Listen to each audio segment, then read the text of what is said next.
Bonjour et bienvenue à tous. Aujourd'hui, nous allons nous plonger dans l'un des sujets les plus complexes et importants de notre époque, la maladie d'Alzheimer. Donc, qu'est-ce que la maladie d'Alzheimer? C'est une pathologie neurodégénérative qui affecte principalement les personnes âgées. Elle est la forme la plus courante de démence, représentant environ 60 à 80% des cas de démence dans le monde. Mais qu'est-ce que cela signifie réellement? Donc en termes simples, la maladie d'Alzheimer entraîne une perte progressive des fonctions cognitives telles que la mémoire, le raisonnement, l'orientation et même la capacité à accomplir des tâches quotidiennes. Cette dégénérescence est due à la mort des cellules cérébrales aux neurones, qui est parfois associée à l'accumulation de plaques amyloïdes et des protéines tau dans le cerveau. Quels sont donc les signes précoces de cette maladie? Nous avons par exemple la perte de mémoire, donc c'est le symptôme le plus emblématique de la maladie d'Alzheimer. Au début, cela peut se manifester par des oublis légers, comme ne pas se rappeler d'un rendez-vous récent ou égarer des objets du quotidien. Nous avons aussi la difficulté à accomplir des tâches familières. Par exemple, une personne peut se perdre en conduisant dans un quartier qu'elle connaît depuis des années. Il y a aussi le problème de langage, comme avoir du mal à trouver les mots appropriés lors d'une conversation.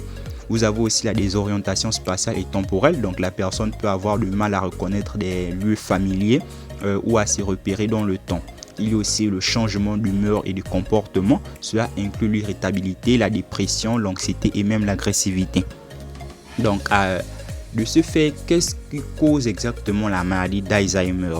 Donc il faut savoir qu'il n'y a pas de réponse unique. Les scientifiques pensent qu'une combinaison de facteurs génétiques, environnementaux et liés au mode de vie contribuent à son développement. Donc voici quelques principaux facteurs de risque. Premièrement, il y a l'âge. Donc le facteur de risque le plus important.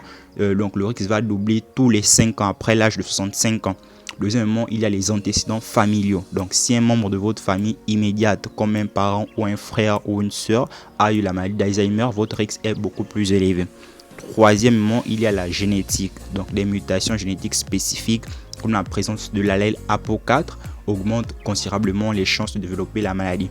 Il y a aussi les blessures à la tête, donc des traumatismes crâniens graves peuvent accroître le risque. Et cinquièmement, les maladies cardiaques. Ce qui est bon pour le cœur est bon pour le cerveau. Donc l'hypertension, l'hypercholestérolémie et le diabète de type 2 peuvent également augmenter le risque de démence. L'Alzheimer est marqué par deux caractéristiques principales dans le cerveau. Nous avons les plaques amyloïdes et les enchevêtrements neurofibrillaires. Concernant les plaques amyloïdes, ce sont des dépôts anormaux de protéines qui vont s'accumuler entre les neurones et perturbent ainsi leur communication.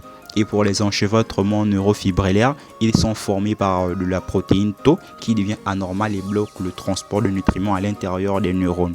Donc ces deux éléments entraînent la dégénérescence progressive des cellules cérébrales, particulièrement dans les zones associées à la mémoire et à l'apprentissage comme l'hippocampe.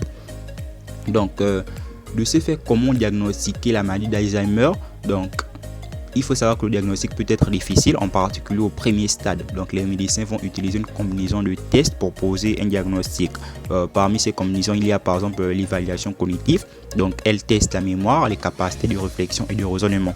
Le test de l'horloge par exemple consiste à demander à la personne de dessiner une horloge et d'y placer les aiguilles à l'heure donnée. Ensuite, vous avez aussi l'imagerie cérébrale, donc les IRM et les tomodensitométrie permettent de visualiser le cerveau et d'identifier les rétrécissements et les anomalies. Il y a aussi les tests de laboratoire, donc des simples tests sanguins et les analyses de liquide céphalorachidien peuvent révéler des biomarqueurs spécifiques comme les protéines amyloïdes et tau. À ce jour, il n'existe pas de traitement curatif pour la maladie d'Alzheimer. Donc toutefois, plusieurs traitements peuvent aider à ralentir l'évolution des symptômes et améliorer la qualité de vie des patients. C'est par exemple des médicaments, les thérapies médicamenteuses et les essais cliniques. Concernant les médicaments, nous avons par exemple les inhibiteurs de l'acétylcholinésterase qui vont augmenter le niveau de neurotransmetteurs pour aider à soutenir la mémoire et les compétences cognitives. Et concernant les thérapies non médicamenteuses, la thérapie par la stimulation cognitive, l'activité physique régulière et les interventions axées sur le mode de vie peuvent contribuer à retarder la progression de la maladie.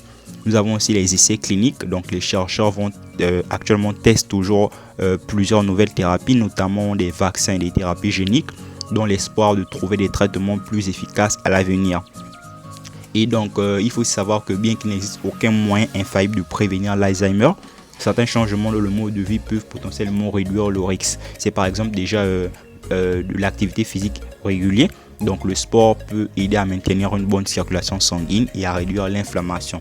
Vous avez aussi une alimentation saine, donc adopter un régime riche en fruits, en légumes, en poissons gras et en acides gras oméga 3 peut vous aider à protéger votre cerveau.